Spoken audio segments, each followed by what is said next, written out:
안녕하십니까. 자, 이번 강의는 페이지 183페이지 물권적 청구권 할 차례입니다. 중요한 부분입니다. 시험 문제 잘 나오는 부분이고 거의 매년 나온다고 봐야 되거든요. 일단 개념부터 생각을 해볼게요. 교재는 좀 어렵게 써 있는데 쉽게 말씀드리면 물권적 청구권이란 물권으로부터 발생하는 청구권이 물권적 청구권이다. 종류는 세 가지가 있습니다. 누가 가져갔으면 돌려다오, 반환을 청구할 수가 있고요. 또 가져간 건 아니고 방해하고 있다면 방해, 제거를 청구할 수가 있고요. 또 아직 방해는 안 하고 있지만 방해할 염려가 있다면 방해, 예방을 청구할 수가 있어요. 이 물권적 청구권 개념과 관련돼서 우리가 항상 비교해야 될 것이 뭐냐면 채권적 청구권이에요. 그러면 물권적 청구권이 물권으로부터 발생하는 청구권이라면 채권적 청구권은 결국 채권으로부터 발생하는 청구권이라는 걸 우리가 알 수가 있고요. 구별하는 방법은 물권이 있는 사람이 청구를 하고 있다면 그 사람의 청구권은 물권적 청구권이고요.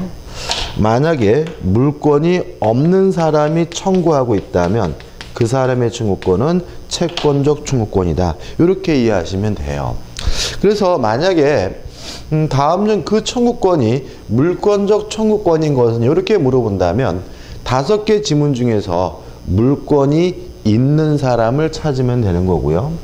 다음 중 그 청구권의 성질이 채권적 청구권인 것은 이렇게 물어본다면 5개 지문 중에서 물권이 없는 사람을 찾으면 되겠죠. 그죠? 어려운 건 아닙니다.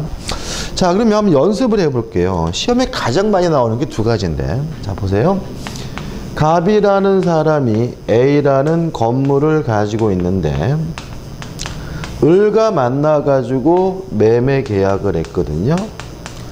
그래서 을이 갑에게 대금을 다 지급했으면 을은 갑에게 내가 너하고 매매 계약도 했고 대금도 다 줬으니까 이전 등기해달라고 청구할 수 있겠죠. 이때 을, 매수인의 등기 청구권은 물권적 청구권일까요? 채권적 청구권일까요? 예, 채권적 청구권이겠죠. 왜냐하면 을이 소유권을 취득하려면 뭘 해야 돼요? 등기를. 그럼 을이 아직 등기를 안 하고 있다면 을에게는 뭐가 없는 거죠? 물권이 없는 거죠. 다시 말하면 물권이 없다. 을의 등기 청구권은 뭐가 되는 거죠? 채권적 청구권이 되겠죠. 이해되시죠? 그죠? 따라서 을의 등기 청구권은 뭐죠? 채권적 청구권이다. 이렇게 정리하시고, 그 다음에 갑이 을과 만나가지고요 매매 계약을 하고 갑이 을에게 이전 등기까지 해줬어요. 그리고 갑이 나중에 사기당했다는 사실을 알게 돼서 사기를 이유로 요 매매 계약을 뭐 했냐면 취소를 했단 말이죠. 그러면 요 매매 계약은 소급해서 무효가 되고, 매매가 무효면 무엇도 무효가 되죠? 등기도 무효가 되죠. 그러면 갑의 입장에서 요 을의 등기는 뭐가 되는 거죠? 무효인 등기니까 네 등기 말소해달라고 뭐 할 수 있겠습니까? 청구할 수가 있겠죠. 그러면 갑의 을에 대한 말소 등기를 해달라는 요 등기 청구권은 물권적 청구권이겠어요? 채권적 청구권이겠어요? 예, 물권적 청구권이겠죠. 왜냐하면 을의 등기가 무효라는 말은 소유권이 누구에게 있어요? 갑에 있는 거죠. 그래서 갑에게는 뭐가 있다? 소유권, 물권이 있으니까 갑의 등기 청구권은 물권적 청구권이다. 이렇게 되는 거죠. 조심할 것은 수험생분들 중에서 가끔 이전 등기는 채권적, 말소 등기는 물권적 이렇게 이해하시는 분 계신데 그건 아니에요. 물론 그런 경우가 일반적으로 흔하겠지만 그게 중요한 게 아니라, 명칭이 중요한 것이 아니라 물권이 있느냐 없느냐 가지고 물권적 청구권과 채권적 청구권을 나누게 됨을 주의하시기 바랍니다. 다시 한번요. 을이 갑과 매매 계약을 하고 대금을 지급했다면 아직 을에게는 뭐가 없습니까? 소유권, 물권이 없으니까 을의 등기 청구권은 뭐가 돼요? 채권적 청구권이 되고요. 갑이 을과의 매매 계약을 사기였다는 이유로 취소를 하면 등기가 뭐가 돼요? 무효가 되니까 갑에게 뭐가 있어요? 소유권, 물권이 있고 따라서 갑의 등기 청구권은 뭐가 되는 거죠? 물권적 청구권이 됨을 한번 생각해 보시기 바랍니다. 아무튼 물권적 청구권이란 물권으로부터 발생하는 청구권을 말하고 따라서 물권적 청구권과 채권적 청구권을 구별하는 방법은 물권이 있느냐 없느냐 가지고 따지게 된다는 거 꼭 기억해 두시기 바라요. 교재 보시면은 서설 해가지고 의의 나와 있고요. 인정 근거가 나오는데 중요한 건 아니죠. 한번 쭉 읽어보시면 되고 넘겨보시면 성질해가지고 물권적 청구권의 특질에서 1. 특수한 청구권이다 이런 말이 나와요. 자, 이게 무슨 말이냐면 물권적 청구권은 일단 기본적으로 채권이라는 겁니다. 자, 왜 그러냐면 물권적 청구권은 물건에 대한 권리가 아니라 사람에 대한 권리죠. 대인권입니다. 누구한테 반환을 청구하고 누구한테 방해 제거, 방해 예방을 청구하는 거예요. 물건에게 하는 것이 아니라 사람에게 하는 거고요. 또 물권적 청구권은 지배권이 아닙니다. 다시 말하면 물권적 청구권이 있다 그래서 뭐가 생기는 건 아니에요? 만족이 생기는 건 아니죠. 그쪽에서 이행을 해야 협력을 해야 비로소 뭐가 생겨요? 만족이 생기니까 물권 청구권은 대인권이고 지배권이 아니라는 점에서 기본적으로 채권입니다. 다만 이 채권이 어디에서 발생하고 있냐면 물권으로부터 발생하고 있기 때문에 물권적 성질도 아울러 가지고 있는 특수한 채권, 특수한 청구권으로 이해하는 것이 우리 통설의 입장이에요. 따라서 기본은 뭐라고요? 채권인데 그럼 물권적 성질이 뭐가 있느냐? 2번 물권과 분리해서 뭐 할 수 없죠? 양도할 수가 없다. 왜냐하면 물권적 청구권이 없는 물권은 아무런 존재 가치가 없습니다. 왜냐하면 소유권이 있는데 누가 내 물건을 가져갔을 때 돌려달라고 뭐 하지 못해요? 요구하지 못한다면 아무 의미가 없는 거잖아요. 따라서 물권이 물권으로서 존재 가치가 있기 위해서는 반드시 뭐가 필요합니까? 물권적 청구권이 있어야 되기 때문에 물권과 물권 청구권은 절대로 분리될 수가 없고요. 따라서 양가리 2번에서 소멸시에 올리지 않습니다. 자, 왜냐하면 소유권이 있는 사람이 그의 물권적 청구권이 소멸시에 걸려서 없어진다면 또다시 물권이 있는데 물권적 청구권이 없어진다는 문제가 생기죠. 그러면 존재 가치가 없는 거잖아요. 따라서 물권적 청구권은 뭐에 걸리지 않습니까? 소멸시에 걸리지 않는다는 거 머릿속에 꼭 숙지하셔야 되고요. 반대로 채권적 청구권은 뭐에 걸립니까? 소멸시효에 걸립니다. 그 다음에 종류해가지고 반환 청구권이 있고 방해 제거와 방해 예방 청구권이 있다. 이거는 뭐죠? 쭉 읽어보시는 거고 그 다음 우측에 4번 해가지고 물권적 청구권의 행사와 비용 대리 부담에서 나와 있는데 이 부분이 또 중요합니다. 일단 물권적 청구권의 상대방이 나오는데 첫째 우리가 생각해야 될 것은 주체예요. 주체 물권자이어야 한다. 반복이죠. 왜요? 물권이 없는 사람은 뭘 행사할 수 없어요? 물권적 청구권 행사할 수가 없기 때문에 반드시 뭐가 있어야 돼요? 물권이 있어야 되는 거죠. 따라서 이거는 예외가 없어요. 그래서 물권적 청구권의 주체는 반드시 뭐 해야 됩니까? 물권자이어야 한다는 거 꼭 기억해 두시기 바라고요. 그 다음에 두 번째 이제 뭐가 문제되냐면 상대방이 문제가 되는 거죠. 상대방은 침해자인데 침해자가 누구냐 이 문제에 대해서 일단 점유자가 물권적 청구권의 상대방이다. 이걸 좀 기억해 두셔야 돼요. 자, 한번 생각을 해보죠. 제가 오래간만에요 러닝을 빨았어요. 러닝을 빨아가지고 옥상에다가 널어놨거든요. 근데 옥상에 널어놨는데 바람이 불어서 옆집 마당에 떨어지게 되면 저는 옆집에 가서 아줌마 제 러닝 주세요라고 하겠죠. 그럼 저는 물권적 청구권을 행사하고 있는 겁니다. 왜요? 저는 그 러닝에 대해서 뭐가 있습니까? 소유권이 있고, 그죠? 그러면 그 아줌마는 물권적 청구권의 상대방 침해자인데 왜 그러느냐? 그 아줌마가 제 런닝을 뭐하고 있기 때문에? 점유하고 있기 때문이다. 따라서 물권적 청구권의 상대방은 누구를 의미하게 되는 거죠? 점유자를 의미하게 된다는 거 기억해 두시고, 또 여기서 뭘 할 수 있냐면 점유하고만 있으면 되고 그 사람에게 아무런 고의도 과실도 필요 없다는 거 우리가 알 수가 있어요. 그죠? 그 아줌마 아무 짓 안 했잖아요. 바람 불어서 날라 들어간 거잖아요. 그 말은 점유하고만 있다면 침해자에게 뭐가 없더라도 고의나 과실이 없더라도 물권적 청구권의 상대방이 됨을 유의하시기 바라고요.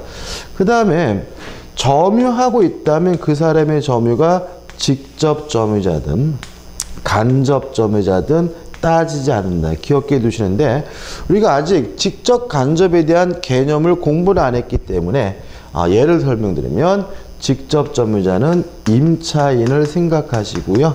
간접 점유자는 임대인을 생각하시면 되고요. 그 다음에 유의하실 것은 건물 철거의 상대방은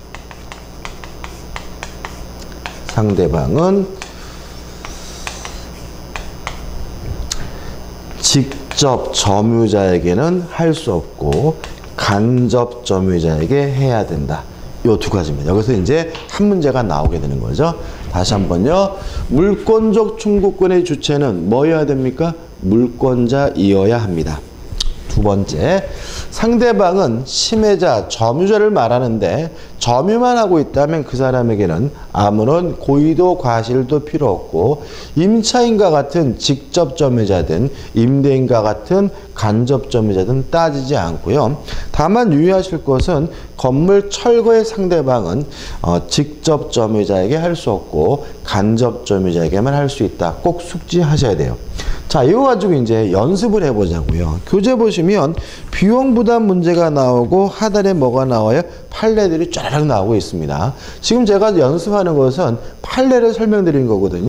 또 공부하는 방법은 판례를 깨알같이 외우는 게 아니에요. 그죠? 제가 설명드린 예를 가지고 이게 이런 뜻이구나라고 내 거로 뭐죠? 받아들이면 충분하고요. 특히 비용부담 문제에 대해서는 설명 안 드리겠습니다. 왜냐하면 비용부담 문제에 대해서는 교재에 나와 있는 것처럼 학설 대립이 굉장히 심하기 때문에 출제된 바가 없고요. 출제도 안 될 거기 때문에 이거 가지고 판례 가지고 뭐 하는 거죠? 연습하는 거예요. 자, 한번 생각해 보세요. 자, 갑이라는 사람이 토지를 가지고 있어요. 토지에 대한 뭐가 있는 거죠? 소유권이 있죠. 근데 갑의 토지 을이 허락도 없이 불법으로 건물을 뭐 했냐면 신축을 했어요. 그러면 갑은 을에게 건물을 철거해 달라고 뭐 할 수 있겠어요? 요구할 수 있겠죠. 왜냐하면 갑은 토지에 대해서 소유권이 있고 을은 갑의 토지를 뭐 하고 있는 거죠? 점유하고 있는 거니까 내 땅에서 나가라는 거죠. 자, 근데 문제는 갑이 을에게 건물에서 퇴거할 것을 요구할 수 있느냐. 요게 이제 시험에 약방의 감처처럼 나옵니다. 갑이 건물에서 나가라, 퇴거할 것을 요구할 수 있겠습니까? 없겠습니까? 예, 없다. 왜냐하면 물권적 청구권의 주체는 뭐 해야 돼요? 물권자여야 되죠.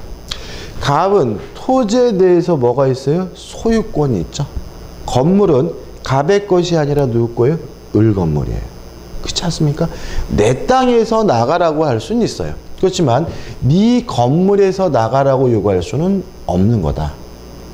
이렇게 문제가 나오면 인터넷 보니까 그러면 이 사람이 들어있는데 때려 부신다는 얘기냐? 그 얘기가 아니죠. 만약에 갑이 을을 내보낼 수가 있다면 갑이 을의 건물을 뭐 할 수 있어요? 쓸 수가 있다는 이런 의미가 되잖아요. 건물은 갑게 아니라 누구 거예요? 을 거예요. 따라서 내 땅에서 나가라는 의미에서 건물을 때려 부시는 것은 가능하지만 건물에서 을을 뭐 할 수 없어요? 퇴거할 것을 요구할 수는 없다. 그래서 우리가 문제를 푸실 때 조심할 것은 건물에서 내보낼 수 있느냐 이렇게 물어보면 이거를 감으로 푸는 게 아니라 건물의 물권자, 소유자가 누구인지를 한번 생각해 보시고 건물에 소유권이 없다면 나가라고 요구할 수가 없다. 이렇게 문제를 푸셔야 됨을 주의하시기 바라고요. 또 하나 더 예를 들면 갑이 이 토지를 을에게 팔았어요. 병에게 팔았어요. 팔고 병에게 이전 등기를 해준 후에 병한테 전화가 왔어요. 사기로 고소하겠대요. 뭔 소리냐 그랬더니 네가 자식아 나대지라고 빈 땅이라 그래서 내가 땅을 샀는데 내가 가서 보니까 을이란 놈이 건물을 짓고 살고 있던데 너 나한테 사기친 거 아니냐라고 방방 떠요. 이랬을 때 갑이 을에게 건물을 철거해 달라고 요구할 수 있느냐? 없다. 왜냐하면 물권적 청구권의 주체는 뭐여야 돼요? 물권자여야 되죠.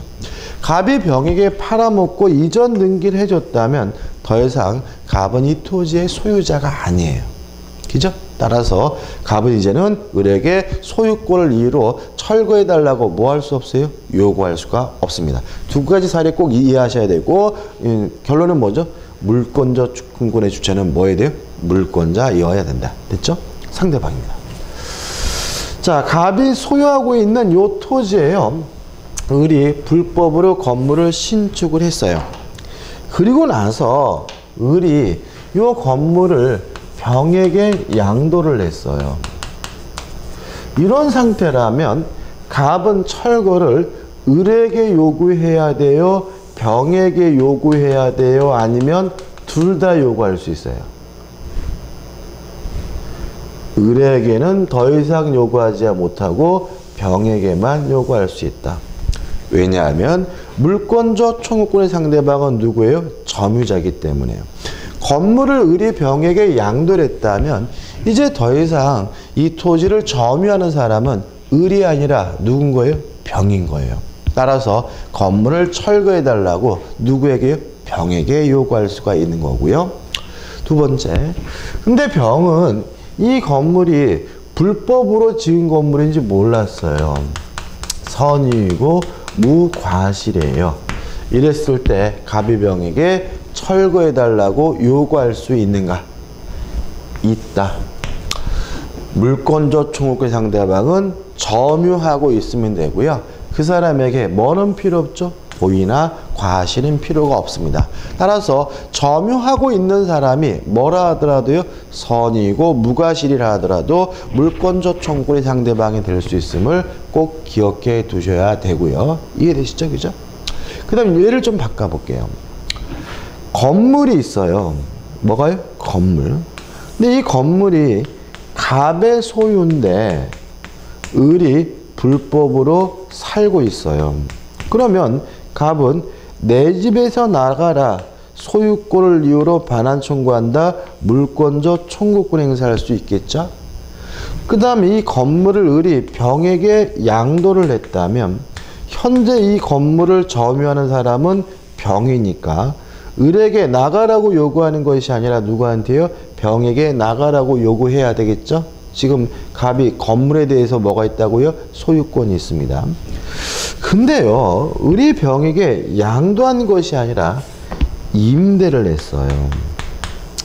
그러면 병은 임차인이고 직접 점유자고 을은 임대인이고 뭐가 되는 거죠? 간접 점유자죠. 이때는 갑은 을과 병 모두에게 나가라고 요구할 수가 있습니다. 다시 말하면 상대방은 점유자라면 직접 간접을 불문하기 때문에요. 이런 의미가 되겠죠. 갑이 직접 임차인한테 가서 내 집에서 나가라 라고 뭐 할 수 있어요? 요구할 수도 있고요. 아니면 을을 만나 가셔서 커피숍에서 불러가지고 빨리 병 내보내라 라고 뭐 할 수 있는 거죠? 요구할 수 있는 거죠. 다시 말하면 물권적 청구권 상대방은 점유자이면 되고 직간접을 불문하는 거죠. 이해되시죠? 그죠? 이것도 끝났죠. 그 다음 이겁니다. 자, 갑의 토지에 을이 불법으로 건물을 신축한 후에 건물을 병에게 양도했다면 병이 선이고 무과시더라도 현재 점유자인 병에게 철거해달라고 요구할 수가 있는 거죠. 근데 문제는 양도한 것이 아니라 임대를 했어요. 이렇게 임대했을 때는 을에게만 철거해달라고 요구할 수가 있고요. 직접 점유자인 임차인 병에게는 철거해달라고 뭐 할 수 없어요? 요구할 수가 없다는 거죠. 다시 말하면 건물 철거의 상대방은 임차인 직접 점유자에게 못하고 누구한테만요? 간접 점유자에게만 할 수가 있는 거예요. 왜 그런지 이해되시나요? 그렇죠? 을한테 병한테 가가지고 아저씨 건물 철거해 주세요 라고 하면 병이 뭐라 그랬겠어요? 아, 이 사람아, 이게 내 건물이야? 내 건물도 아닌데 어떻게 철거해줘? 이러겠죠. 다시 말하면 건물을 철거해 줄 수 있는 사람은 소유자인 거죠. 따라서 세입자는 건물을 철거해 줄 만한 권능이 없는 사람이니까 철거만은 누구한테요? 소유자인 간접 점유자에게 행사해야 되고요. 직접 점유자 임차인에게는 철거해달라고 뭐 하지 못합니까? 요구하지 못함을 주의하시기 바랍니다. 됐죠? 끝입니다. 여기까지 이해하시면 되고, 이해가 안 되시면 반복해서 학습하셔서 확실하게 내 거로 만드셔야 되고요. 시험 문제 반드시 내는 부분입니다. 자, 교재 187페이지 보시면 대표 예제가 나와 있죠? 물권적 청구권에 대한 설명 중 틀린 것은 1번 어떤 자가 물권의 내용 실현을 방해하고 있으면 그에게 과실이 없어도 물권적 청구권이 발생한다. 5. 왜요? 상대방에게는 뭐가 필요 없습니까? 고의나 과실이 필요가 없으니까. 2번 타인의 토지의 건물을 무단으로 지은 뒤 그 건물을 제3자에게 팔았어요. 양도한 거죠. 그럼 현재 이 토지를 점유하는 사람은 제3자인 거잖아요. 근데 지문은 어떻게 돼 있죠? 그 건물의 신축자가 물권적 청구권의 상대방이 된다. X. 2번이 답이네요. 3번 물권과 청구권, 물권적 청구권은 물권과 분리하여 양도하지 못한다. 맞는 지문이고요. 4번 임차인은 목적물을 점유하고 있는 경우에는 물권적 청구권은 발생하지 않는다. 문맥이 대단히 애매한 이게 기출문제인데 이런 얘기죠. 지금 갑의 건물에 을이 살고 있다면 세입자가 뭐요? 임차인이라면 소유권을 이유로 뭐 할 수 없어요? 나가라고 할 수 없다는 취지니까 4번은 뭐죠? 맞는 질문이죠.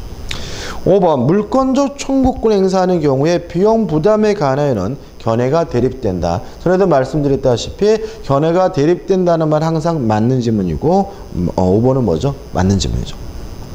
자, 밑에 문제가 2016년도 작년도 시험 문제거든요. 볼까요? 갑 소유 X 토지에 대한 사용 권한 없이 을이 Y 건물을 신축한 후 아직 등기하지 않은 채 병에게 일부를 임대하여 현재 을과 병이 Y 건물을 일부씩 점유하고 있다. 다음 설명 중 틀린 것은? 그럼 요거죠. 갑의 토지 을이 불법으로 건물을 신축하고 병에게 뭐 했다고요? 임대했다. 그죠? 이 정도면 뭐 문제를 완전 찍어서 수업해드린 거죠. 작년도 똑같이 수업했어요. 그런데도 틀리면 참 어떻게 할 수가 없죠. 그죠?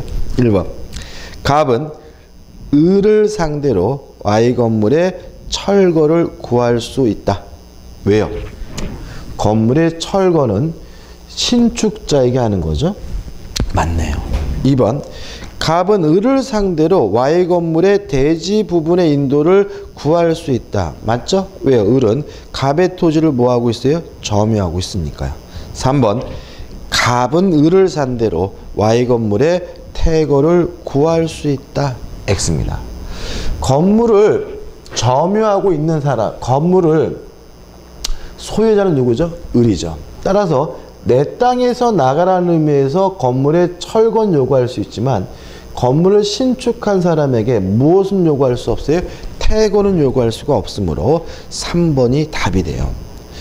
4번이 문제인데 갑은 병을 상대로 Y 건물의 퇴거를 구할 수 있다. 이거는 판례인데 이런 의미입니다. 아까 말씀드렸다시피 건물의 소유자는 을이니까 갑은 건물에서 나가라고 요구할 수는 없어요.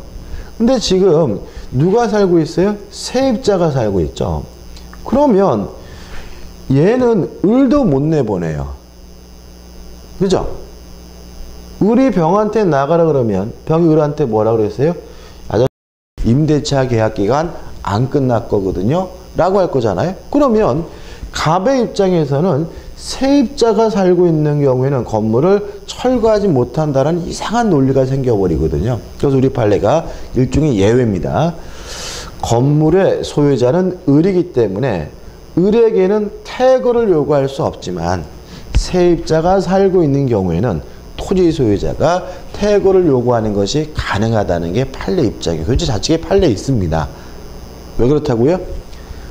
을도 병을 뭐 할 수 없어요? 내보낼 수가 없기 때문에 토지 소유자가 누구에게는요? 그 건물의 세입자 임차인에게는 퇴거를 요구할 수 있도록 하고 있고요. 따라서 4번은 뭐죠? 맞는 질문이고 5번 을이 Y 건물을 정에게 미등기로 매도하고 인도해 준 경우 그러면 뭐 소유권을 뭐 넘겨줬는지 안 돼 그게 중요한 게 아니라 뭐요? 양도한 거니까 현재 이 토지를 점유하는 사람은 누구냐면 정인 거예요. 따라서 갑은 정을 상대로 Y 건물의 철거를 구할 수 있다는 지문은 맞는 지문이고 틀린 것은 뭐죠? 3번이 되는 거죠. 좀 까다롭게 출제가 됐어요. 자 넘겨보시면 이제 뭐가 나오냐면 챕터 2 해가지고 물권의 변동이 나옵니다.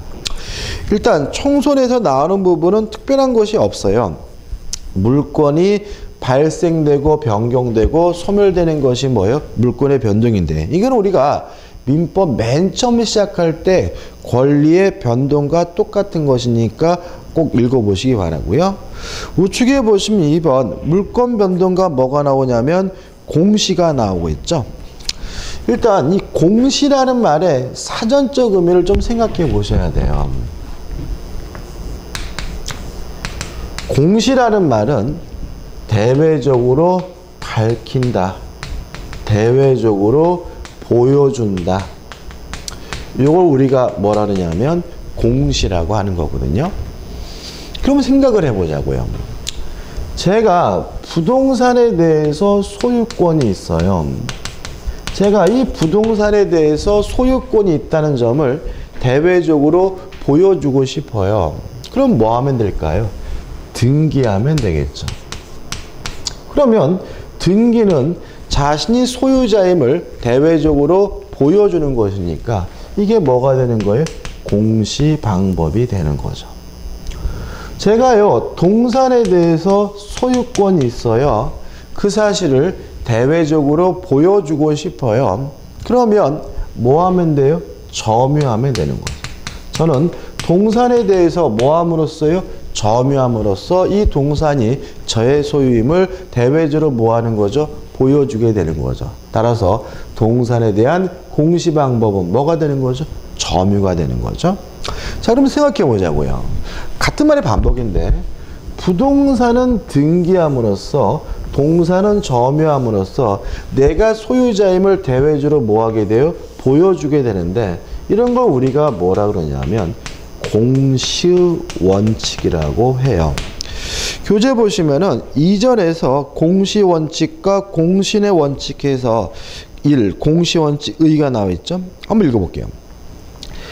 물권 변동을 외부에 인식할 수 있게 하기 위하여는 다시 말하면 대외적으로 보여주려면은 공시 방법을 갖춰야 한다는 원칙이 뭐예요? 공시원칙이에요. 조심할 것은 미리 말씀드리면 물권이 변동되려면 등기해야 된다. 이게 공시원칙이다. 이렇게 이해하시게 되면 나중에 형식주의와 뭐 하게 되냐면 헷갈리게 돼요. 그래서 요거는 뭐죠? 구별해서 기억해 두시기 바라고 이번 강의는 여기까지고요. 다음 강의 때 이 공시원칙에 관한 구체적인 내용을 강의해 드리도록 하겠습니다. 감사합니다.